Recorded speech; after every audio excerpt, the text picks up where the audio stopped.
Linggo-linggo na tayo doon. Okay, today is May 9, year 2026. We're here at the Quezon Memorial Circle. It's a newly open ano tawag dito? Skate park. Skate park. It's a newly open.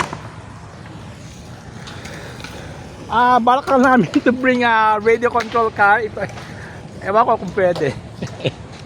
Okay. Okay, ang ganda. It's a Saturday afternoon, about 2:20 there. Galing, no? Ang ganda. Ganda dito. Tayo mga senior, hindi na pwede. Kaya delikado. Pero ang sarap dito.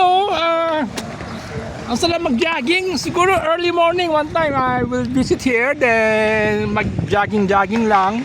Walking. Yan natin sila Danny, Mel, Joel.